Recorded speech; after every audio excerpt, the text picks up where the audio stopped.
군대를 만기 전역하고 집으로 왔습니다.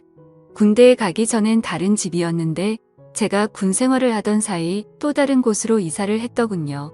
저는 어머니가 보낸 주소를 받아들고 새로운 집으로 이사한 제 가족이 있는 보금자리를 겨우 찾아왔습니다. 이번 이사만 벌써 12번째네요. 정말 지긋지긋합니다. 엄마와 동생들은 마침 이사 마무리 작업 중이더군요. 엄마와 두 동생이 무지 고생했네요. 냉장고부터 각종 가구가 일이 무거운데 말이죠. 저희 식구는 아버지의 사업이 망해 가지고 있던 아파트와 모든 재산을 은행에 빼앗긴 채 하루아침에 차가운 거리에 나앉았습니다. 그게 벌써 3년 전 일이었고 이젠 빚은 없었습니다. 다만 우리 식구 안락하게 지낼 온전한 집이 없다는 게 가장 큰 문제였지요. 마침 오늘은 아버지의 기일이기도 했습니다. 아버지의 기일이자 저의 만기 저녁 날이었지요. 그런데 집에 오자마자 소란스러운 소리가 들렸습니다. 바로 주인댁 아저씨였습니다. 얼굴을 보니 인상부터가 상당히 험악했지요. 별로 마음에 들진 않았습니다. 주인댁 아저씨는 저희가 이사 오면서 멀쩡했던 대문이 파손됐으니 이를 저희에게 변상하라고 우겨댔습니다.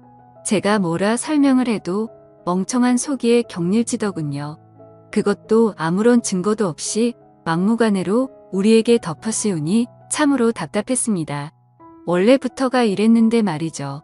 저는 가뜩이나 아버지가 없는 것도 서러운데 하지 않은 일을 했다는 오해까지 받으니 저녁 첫날부터 기분이 별로였습니다. 그래도 어쩌겠습니까? 저는 첫날부터 주인집과 마찰을 빚고 싶지 않아 변상하며 좋게 지내자던 어머니의 의견을 따르기로 했습니다. 그렇게 그 재수없는 집에서 한 달이 지났을까요? 어느 날 주인집 딸내미와 마주쳤습니다. 이곳 주인집 아저씨에게 저와 비슷한 나이를 가진 자식이 있었다는 사실을 저는 오늘 처음 알았습니다. 그런데 아버지를 닮아서 그런지 여자애가 상당히 기고만장하며 버릇이 없더군요. 세입자 주제에 왜 정문을 사용하냐며 혼잣말로 짜증을 내는 겁니다. 어쨌건 저는 그 후로 그 재수없는 여자애와 마주치기 싫어 뒤에 있는 작은 쪽문만 이용했습니다. 제 어머니와 동생들에게도 뒤쪽에 있는 쪽문을 사용하라고 신신당부했지요. 주인집 딸내미 성격이 보통이 아니라며 가진 흉은 다 보면서요. 마음 같아서는 제 앞주머니로 따끔히 교육하고 싶었으나 참았습니다. 주인집 딸내미 잘못 건드렸다가 무슨 사단이 일어날지 몰랐습니다. 그러던 어느 날이었습니다. 저는 그토록 들어가고 싶었던 대기업에 운이 좋게 취직하게 되었습니다. 그런데 그곳에서 주인집 딸내미를 보았지요. 알고 보니 주인집 딸내미는 저와 입사 동기였습니다. 그 얼굴을 이곳 회사에서도 보니 참 흉한 것 같았죠. 얼굴을 이곳 회사에서도 보니 참으로 재수가 없었습니다. 어찌건 저는 그곳에서 윗사람으로부터 출중한 능력을 인정받아 계속 예쁨과 귀여움을 받았습니다. 그런데 첫 회식 날 예상하지 못한 대형 악재에 휩싸였지요. 주인집 딸내미가 신입사원 환영식이자 첫 회식 자리에 모인 이곳에서 그것도 회사 사람들이 보는 앞에서 제가 자기네 집 세입자라며 저를 놀리듯 마구 까대는 겁니다. 그 일로 저를 보는 회사 사람들의 인식은 크게 달라지지 않았습니다. 요즘이 어떤 세상입니까? 저는 그게 부끄러운 일이라 여기지는 않았으니까요. 저만 당당하면 되죠. 단 저는 주인집 딸내미를 좋은 시선으로 볼 수가 없었습니다. 그래서 다음날 퇴근하던 길에 주인집 딸내미에게 어제 일을 사과하라며 집요하게 물고 늘어졌습니다. 사과하시죠. 제가 뭘 잘못했는데요? 정말 그쪽 아버지를 닮아 양심이라고는 조금도 없는 몹쓸 여자군요. 인성이 차마 이 정도일 줄은 몰랐습니다. 제 아버지를 왜 욕하세요? 진짜 쫓겨나고 싶으세요?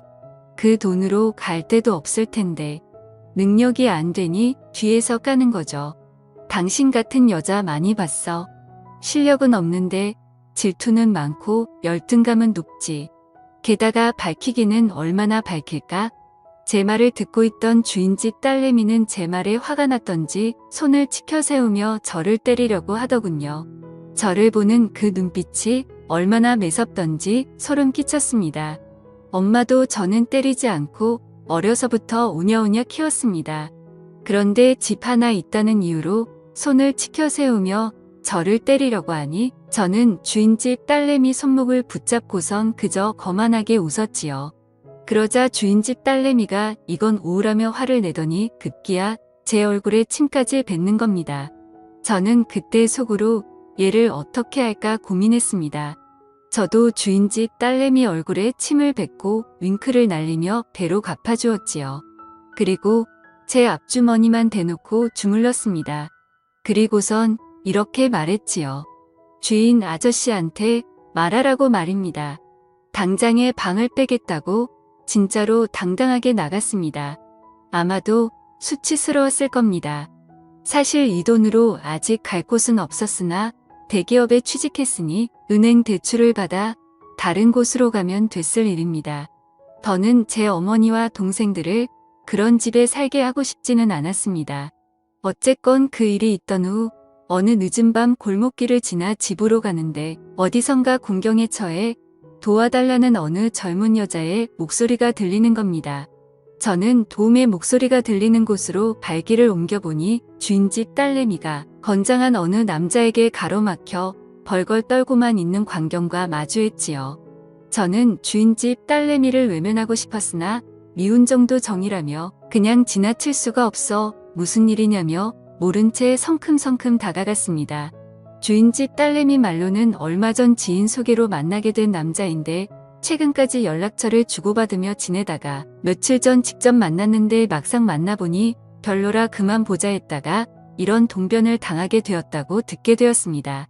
저는 그 남자에게 아무런 사이도 아니면 그냥 갈 길 가라는 소리만 듣게 되었고 저는 마지못해 이 여자와 결혼을 약속한 약혼자라고 거짓말하다가 경찰에 신고하기 전에 꺼지라는 경고까지 날렸습니다. 그렇게 주인집 딸내미는 저희 도움으로 위기에서 벗어났고 그 일이 있던 후 저와 그녀는 회사에서 부쩍 가까워졌습니다. 그래도 서먹하기는 마찬가지였죠. 그러던 어느 날이었습니다. 퇴근하려는데 굵은 소나기가 내리더군요. 주인집 딸내미는 우산을 챙겨왔는데 저는 우산이 없었습니다. 그래서 비가 그칠 때까지 기다렸다 가려는데 간 줄로만 알았던 주인집 딸내미가 저에게 다가와 우산이 크니 같이 쓰고 가자더군요. 저는 없는 살림에 돈을 아끼려고 우산 사는 것도 자제하려고 했었거든요. 어쨌건 저는 주인집 딸내미와 우산을 쓰고 지하철역까지 가는데 그래도 조금은 떨어져 걸었습니다. 그런데 자꾸만 한쪽이 비에 맞더군요. 주인집 딸내미도 한쪽이 젖기는 마찬가지였습니다. 그렇게 우리는 지하철역까지 간신히 왔습니다. 그런데 한쪽이 젖은 주인집 딸내미를 보니 은밀한 옷이 다 보이는 겁니다. 저는 낯뜨거워 시선을 자꾸만 내리는데 이런 저를 보며 주인집 딸내미가 웃더군요. 귀엽다면서요. 어쨌건 우리는 지하철을 타고 집으로 왔고 그 일이 있던 후 우리는 출근도 함께하고 퇴근도 함께하는 친구가 되었지요. 어쩌다 보니 그렇게 되었습니다. 그래도 주인집 딸과 세입자 아들이란 점은 변하지 않았습니다. 어느 날 주인집 딸내미가 술이나 한잔하자더군요. 그러면서 어느 정도 술이 들어가니 호프집에서 저에게 이러는 겁니다. 주인집 아저씨한테 우리 엄마만 욕먹지? 너 되게 비겁하다. 겨우 그런 일로?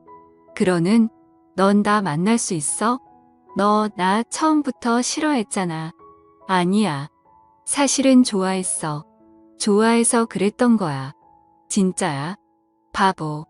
사실 너 같은 남자는 처음이야. 뭣도 없는데 당당하고 자신감 있는 남자 말이야. 그러면서 주인집 딸내미가 뭔가 수줍은 듯 어필하는 시선을 보내네요. 저는 순간 고민했습니다. 저희 엄마가 주인집 딸내미를 되게 싫어했거든요. 그래도 엄마를 설득하면 될 일이니 어쨌건 주인집 딸내미와 술을 연신 마셔대면서 술에 취해갔습니다. 결국 주인집 딸내미를 데리고 연인처럼 대화를 주고받고 서로가 서로에게 빠져들어갔죠.